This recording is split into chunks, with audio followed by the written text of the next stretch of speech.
Let's do the worst red eye I've done in my entire career. Hi, my name is Darren. I'm a dad, airline pilot, driver of electric cars, and I'm going to cover days 2 through kind of 4 on my last trip down to Lima, Peru. I'm leaving Atlanta, Georgia right now. It is about 3:30 in the afternoon on day 2, and I will be up for a while, arriving in Lima around 2 in the morning. The plan was to fly Atlanta to Miami, swap planes to a Neo, and then head down to Lima, Peru, getting in at 2:05 a.m. It's really 1:05 a.m. as I'm based in Dallas-Fort Worth, Texas. We were fairly full out of Atlanta going down to Miami. We had about 20,000 pounds of fuel on an IAE-equipped Airbus 321. Then the numbers that like all the numbers. We had an alternate of Fort Lauderdale. We got about 0.3 miles per gallon on the way down there, which sounds not so good, but remember we had 190 people on board, so it's better than all of us driving Suburbans, maybe. The guy I was flying with was fairly new to me. I had met him on day 1. Day 1 was a Dallas to Puerto Vallarta, back to Dallas to Atlanta flight. Got to Miami. I had some empanadas, not from La Carreta. I've never eaten there. It's just not my thing. Flight 385 down to Lima was my leg. Airbus 321 Neo, 42,000 pounds of fuel. This is a much more efficient airplane. We got about 0.47 miles per gallon. My numbers could be off. I'm horrible in math. I do love those engines, though. Very long flight down to Lima, 2,385 nautical miles, 5 hours and 20 minutes in flight. Fun thing about flying outside the United States, below 10,000 feet, you can go faster than 250 knots. I took advantage of this, doing about 325 knots on a long final into Lima. Saved a few minutes, got there pretty tired. Shut down the airplane as I wasn't flying until the next morning. Fun fact, my flight attendants were all Peruvian. They were all based in Lima, Peru. And they are on an entirely separate seniority list than the U.S.-based flight attendants. It's pretty controversial with the U.S.-based flight attendants, but it's nothing that they can control. I know we have flight attendants based in Argentina, I believe, Lima, and Bogota.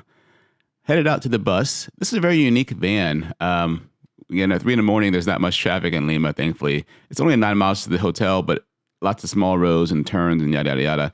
Anyway, getting out of the van, it's just one big door at the front. Not a sliding door, just like a big door. Anyways, got to the hotel room, giant suite. I could hold an office meeting in here or a giant party. 2-room suite, and it's nice to be treated nice in other countries. I typically get better hotel rooms in other countries than we do in the United States.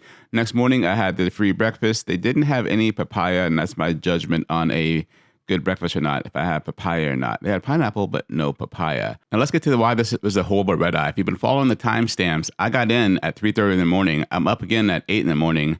I have a flight the same night at 10:55 p.m. with an 8:40 p.m. van time. I have to sleep twice in less than 18 hours.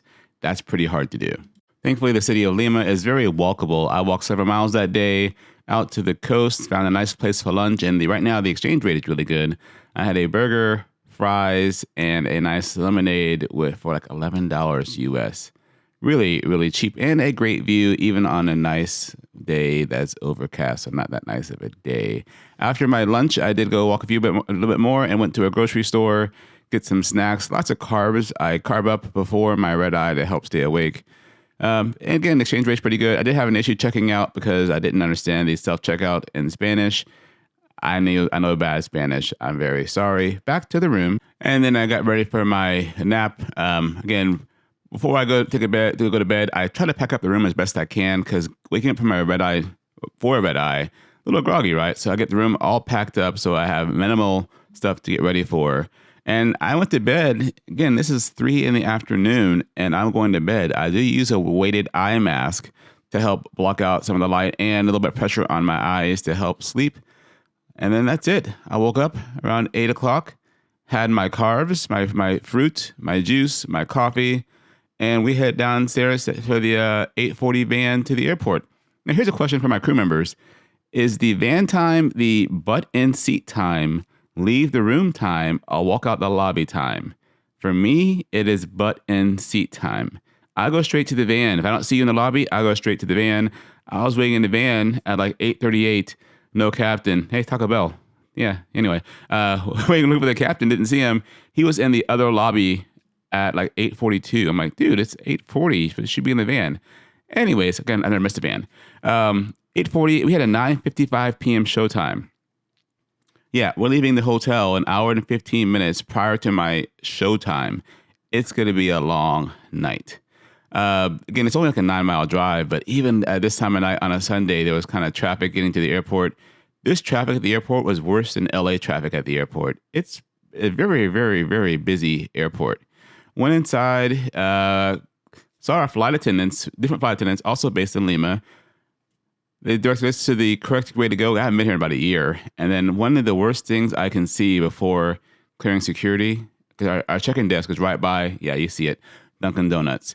We do have a handler. He helps us get through security and customs. And then onto the airplane. Again, 321neo up to Miami. We were fairly full, about 165 passengers.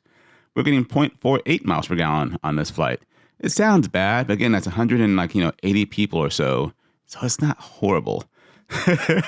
Captain's leg. And here's another thing about the exchange rate. I got a cookie and coffee at the airport, $11. And it was like Nescafe instant coffee. Never again. And once I bought it, I remembered last time I was here, I bought the same crappy coffee.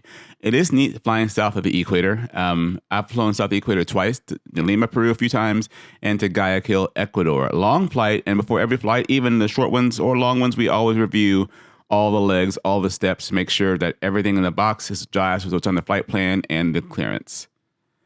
Here we are in Miami, hot breaks. Captain skedaddled quickly to get a 5:25 flight to Dallas. I wasn't in that big of a hurry. Here I am complaining about the horrible red eye. I did go to the Party Pass Lounge for a few minutes to get some coffee and a snack. There's issues there, but it is what it is. Cleared global entry and on to my 7:10 flight. And here I am exhausted because there's a mechanical issue. Hour and a half delay. I got home. Horrible red eye. I will never do it again. I'll do a 30-hour overnight in Lima, but never a 18-hour overnight with a red eye in and a red eye out. Or late flight in, late flight out. Anyways, have an absolutely wonderful day. And as always, thank you for stopping by.